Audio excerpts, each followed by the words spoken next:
salaam sama gaay ziar naa leen bu baax baa ngi yéen si jàmm si Al Khadim Vision. tey day ñëw expliquer yan document nga yóbbu pour bu bëggee déposer visa touristique bu Canada. balaa loolu la ñu ngi leen ñaan pour ngeen abonné. booy déposer sa visa bala nga ko déposer dama lay conseil nga dem tijji sa compte bancaire ba pare. soo tijjee sa compte banque ba pare nga koy mouvementé mooy lan, comme di dugal après nga teg quelques jours nga retiré di def noonu, comme di dugal sa xaalis ak génne di dugal ak génne ba mat ab diir. comme exemple tey jii boo dépôt woon 200 000 nga toog 2 jours 3 jours nga dem retiré waat xaalis boobu di ko jàppoo noonu loolu mooy mouvementé.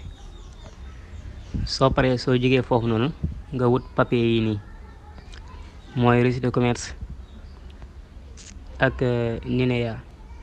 yooyu soo ko mënee wut nga wut ko, nga dem fii chambre de commerce ni nga ko mën a am foofu. ndax reçu de commerce ak NINEA day wane ne yow yaa ngi def benn activité. ndax loolu day wane ne booy déposé visa yow boo demee li nga ñëwaat ndax am nga benn activité booy def, ndax yow visa visiteur ngay déposé.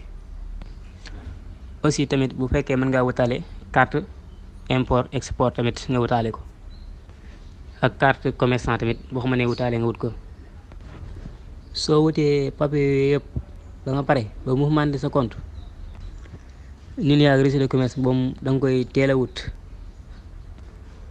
en attendant mu xaw a mën a di reewaale, mën a def ay 9 mois ba 10 mois ba 11 mois sax, même ba 1 an.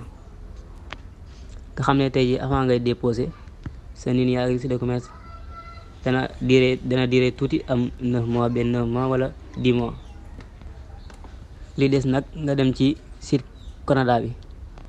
site Canada bi mooy canada.ca. boo duggee ci site bi di nga mën a jaar foofu pour inscrire. bu la neexee tamit nga fay ñu defal la ko, wala nga dem ci agence, mais dem ci site bi moo gën a yomb nga dem di fay wala loolu ñuy lekk sa xaalis. am na si yu bari yoo xam ne moom nit ki bu taayul mën na koo defal boppam, ndax visa kenn du ko garanti. agent yi dañuy dem déposer rek taxaw xaar. waaw ndax site bi boo demee pour dugal say information yomb na, day laaj fekkee mën ngaa lire, day laaj nga def boo paree ci étape bi jàll ci étape bi ba kër nga koy pare rek. waaw ñu leen jaajëfal bu baax di leen ñaan ngeen abonné nag.